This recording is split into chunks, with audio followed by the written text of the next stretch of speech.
आपके पास oncogenesis cause करता है। इसी तरह से आज हमें ऑन्कोजेनेसिस आरएनए ऑन्कोवायरसेस को डिस्कस करेंगे। आपके पास जो आरएनए है वो अपना जेनेटिक मटेरियल जो है इन्फेक्टेड सेल्स के जीनोम के अंदर अपना जो रिवर्स ट्रांसक्रिप्टेज एंजाइम्स होता है उसके थ्रू वो इंसर्ट करता है, और इस तरह से आपके पास जो वायरल आरएनए है, ठीक है, जो आपके रिवर्स ट्रांसक्रिप्टेशन कॉज करता है, और आरएनए जो है वो डीएनए कॉज हो जाता है, बन जाता है, और इस तरह से वो आपके पास होस्ट के जीनोम के अंदर ऐड हो जाता है। आपके पास बहुत से मेथड्स हैं, जैसे कि मेन मेथड जो है वो लॉन्ग टर्मिनल रिपीट्स हैं जो आरएनए के अंदर प्रेजेंट होते हैं, जो कि फंक्शन करता है एज अ प्रोमोटर, और वो वायरल जीनोम की ट्रांसक्रिप्टेशन को ज़्यादा बढ़ाता है, इंक्रीज करता है। Uncontrolled cell proliferation occur when these जो long terminal repeats हैं along with the viral DNA are inserted close enough to proto-oncogenes। अगर आपके पास मतलब जब भी आपके पास समझो कोई भी जेनेटिक मटेरियल इंसर्ट हुआ है किसी दूसरे के अंदर, अगर वो प्रोटो-ऑन्कोजीन्स वहाँ पे प्रेजेंट है और उसके करीब इंसर्ट हो गया है, तो इस तरह से वो जो है डिवीजन उसकी बहुत ज़्यादा फास्ट हो जाती है। Transcription up regulate the production of both virus and proto-oncogene. इस तरह आपके पास जो दोनों जीन्स टाइप होती हैं, वायरल भी और प्रोटो-ऑन्कोजीन, उनकी ट्रांसक्रिप्शन कॉज होती है। लाइक दो आपके पास नॉर्मल सेल हैं, एक नॉर्मल सेल ए है और एक आपके पास नॉर्मल सेल बी है, ठीक है। अब ये आपके पास एक रेट्रोवायरस था, ठीक है। अब ये जो रेट्रोवायरस है इसने इन्फेक्शन कॉज किया है आपके पास जो नॉर्मल सेल था उसके अंदर, ठीक है। ये आपके पास की है कि जिसके अंदर जो रेड वाला है वो सेलुलर डीएनए है, सेल का जो अपना एक डीएनए होता है, और ये वायरल का जो न्यूक्लिक एसिड था वो है, लाइक आरएनए था, उसने रिवर्स ट्रांसक्रिप्टेज होस्ट पे इस्तेमाल करता है और आपके पास वो उसको डीएनए में कन्वर्ट कर देता है। तो अब आपके पास जो इन्फेक्शन रेट्रोवायरस ने कॉज किया है और वो उसने अपना वायरल जीनोम उसके अंदर देखें इंटीग्रेट हो गया, अब दोनों कंबाइन हो गए हैं ये जीनोम्स जो थे। अब आपके पास जो वायरल जीनोम है उसने रेप्लिकेट करना स्टार्ट कर दिया अपनी कॉपीज को, क्योंकि आपको पता है वायरल ए सेलुलर होते हैं और वो तब तक जो है वो रीजनरेट नहीं कर सकते, इसीलिए उन्हें होस्ट की जो है वो सारी मशीनरी चाहिए होती है। तो इस तरह से उसने जो है वो होस्ट की इस्तेमाल की है। अब कभी कभी आपके पास जो इंसर्शन होती है वायरस की, वो जीन्स प्रोटो-ऑन्को जीन्स होते हैं जो कैंसर कॉजिंग जीन्स होते हैं, उनके करीब आके हो जाती है, remains attach to the viral genome, और इस तरह से जो वायरल जीनोम होता है वो उसके साथ ही अटैच रहता है। The attach cellular genome can undergo the mutation becoming the oncogene. अब आपके पास कोई भी जो जीन इंसर्ट हुआ है, मे बी वो हार्मलेस था, लेकिन जैसे वो प्रोटो ऑन्कोजीन के पास या तो हुआ है या उसके अंदर किसी किस्म की म्यूटेशन कॉज हो गई है, तो वो आपके पास एक कैंसर कॉजिंग जीन बन गया है, ठीक है।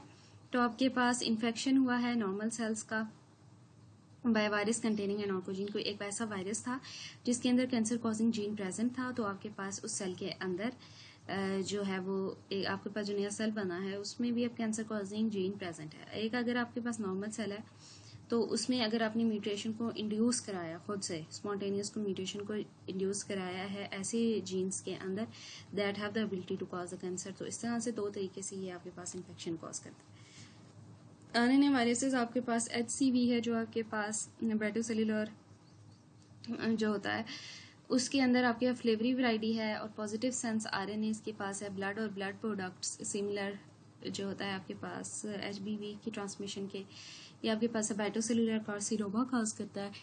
इसकी जो कोर प्रोटीन है वो NS4B एट NS5A है, और इसके पास भी एंटी रेट्रोवायरल थेरेपीज और आपके पास इंटरफेरॉन बेस्ड थेरेपीज प्रेजेंट है। उसके बाद HLTV है आपके पास जो कि ब्रेस्ट मिल्क सेक्सुअल इंटरकोर्स और इस तरह से इन्फेक्शंस कॉज करता है। ये आपके पास ल्यूकीमिया कॉज करता है, अटैक्स ऑन्कोजीन्स, और इस तरह से आपके पास इसकी भी मुख्तलिफ ड्रग्स अवेलेबल है। कुछ आपके पास एनिमल जो DNA ऑन्को वायरसेस होते हैं वो भी होते हैं, जैसे कि आप ये देख रहे हैं कि किस तरह से उनकी टैक्सोनॉमिक ग्रुप है, उनकी एग्जांपल्स क्या हैं और कौन कौन से ट्यूमर्स वो कॉज करते हैं विद द की प्रोवाइडेड। आपके पास बोवाइन एडिनो वायरस है, आपके पास ग्राउंड स्क्वेरल हेपेटाइटिस वायरस है, आपके पास वुडशक हेपेटाइटिस वायरस है, मैरिक डिजीज वायरस है, हर्पीस वायरस है, सैमरी है, बोवाइन पेपिलोमा वायरस है, cotton tail rabbit papilloma virus, murine polyoma virus, simian virus आपके पास है, हेयर फिब्रोमा वायरस है, मिक्सोमा वायरस है, रैबिट फिब्रोमा वायरस है और स्केल फिब्रोमा वायरस है। अब आपके पास एनिमल्स के जो आरएनए वायरसेस हैं उसमें एवियन एरिथ्रोब्लास्टोसिस वायरस, आपके पास एवियन ल्यूकोस वायरस है, एवियन सार्कोमा वायरस है, बोवाइन ल्यूकीमिया वायरस है, आपके पास जो है वो Abelson Abelson murine leukaemia virus है, feline leukaemia virus, feline sarcoma virus, Moloney murine leukaemia virus, murine sarcoma virus है। अगर हम जो है वायरस से हट के पाकिस्तान में उसकी जो है वो देखें कि किस तरह से पाकिस्तान इससे इम्पैक्ट हो रहा है, तो cancer is becoming the most prevalent in Pakistan with 19 million new cancer cases जो आपके पास 2020 में रिकॉर्ड हुए थे। एशिया के अंदर Pakistan regionally represent the most significant breast cancer. आपको पता है कितनी उसकी अवेयरनेस भी है, उसके लिए बहुत सी जो है वो कैंपेन चलाई जाती हैं, अवेयरनेस प्रोग्राम्स होते हैं, लेकिन फिर भी एशिया में पाकिस्तान में ब्रेस्ट कैंसर का रेट सबसे ज़्यादा। Pakistan has one of the highest breast cancer mortality rate globally, 1 in 9 womens they are most prone to death. आपके पास बहुत ज़्यादा मोर्टेलिटी रेट है। उसके बाद सेकंड पे लिप्स एंड माउथ कैंसर आपके पास आता है, second most frequent malignancy in Pakistan and the top among males when both genders are included। आपके पास सेकंड मोस्ट फ्रिक्वेंटली है फीमेल्स में ब्रेस्ट है, और मेन में अगर टॉप में आप देखें तो लिप एंड माउथ कैंसर है विद फ्रिक्वेंसी इंक्लूडिंग 15.9 मतलब 16% है। जो आपके पास नेक्स्ट बिगेस्ट थ्रेट है पाकिस्तान के लिए, कौन सा कैंसर बहुत ज़्यादा वायरल होता है रिसेंटली, तो HIV है, लेकिन अगर आप डेटा को देखें तो आपके पास हेपेटोसेलुलर कार्सिनोमा जो होता है, लिवर कैंसर, हेपेटाइटिस जिसको हम कंसिडर करते हैं, बहुत ज़्यादा रैपिडली ग्रो कर रहा है in our country. World hepatitis day जो सेलिब्रेट किया जाता है 28 मई 2013 से, उसमें जो है वो उसको किया गया है, was observed as liver cancer day to draw the global attention.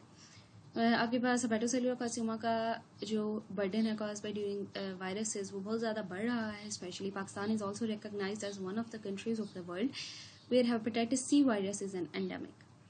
No wonder that chronic liver disease is the fifth most reason for the morbidity and the mortality in the country, and Pakistan has been perhaps accurately called a chaotic state। Pakistan के अंदर मतलब liver जो damage है, जिसको आप जब liver आपके पास fatty liver या उसकी जो है वो डैमेज हो जाता है तो सिरोसिस कहते हैं, तो आपके पास chaotic state पाकिस्तान को डिक्लेयर आप कर सकते हैं, जो बहुत ही ज़्यादा इसकी फिफ्थ मोस्ट कॉमन रीज़न है जो HCC है। Hence majority the patients are at risk of developing, क्योंकि इसका एक थ्रेशोल्ड लेवल जो मैंने कल भी बात की थी कि वो इसके एसोसिएटेड है, so that's what it is called. According to the research जो एक सर्वे कंडक्ट किया गया है, नेशनल सर्वे, उसके मुताबिक आपके पास जो हेपेटाइटिस C वायरस और हेपेटाइटिस B वायरस, आपके पास जो हेपेटाइटिस C है वो 4.8%, हेपेटाइटिस B 2.5% है, और जो उसका सीरो प्रेवलेंस है, सीरम प्रेवलेंस वही चीज़ आ जाती है इसके अंदर कि कितना आपके पास लोगों में उसके थ्रेशोल्ड लेवल से कम है, दैट इज़ 23%, और किसी भी टाइम इनमें अगर ये इंक्रीज हो जाता है तो it's mean they are prone to a cancer, और जो कि they are liable to the mortality. Pakistan के अंदर बहुत सी पॉलिसीज़ हैं या बहुत से प्रोग्राम्स हैं जिनके अंदर अगर आप देखा जाए तो programme and policies in Pakistan, cancer treatment programme in Pakistan, national cancer database Pakistan के अंदर प्रेजेंट है, Pakistan cancer care welfare society है, Pakistan society of clinical oncology and surgical oncology society of Pakistan. उसके बाद बहुत से इंस्टीट्यूशन है जी, हमारे पास हॉस्पिटल्स हैं like Shaukat Khanum memorial cancer hospital and research centre जो कि आपके पास लाहौर में फेमस है, उसके अलावा आपके पास पेशावर में भी है, और आपके पास जो है इमरान खान ने जो उसके हैं फाउंडर हैं। उसके बाद cancer care hospital and research centres Raiwind Lahore में है, Pakistan institute of medical sciences PIMS Islamabad में है। उसके बाद children's cancer foundation Pakistan trust Karachi. सबसे अगर अब बात की जाए तो करंट रिसर्च की the most successful boost is oncolytic viral therapy है, आपके पास area that enable the use of viruses themselves as an anti-cancer agent. It has bring the hope and overcome the limitation of chemotherapy and radiotherapy in fighting the cancer.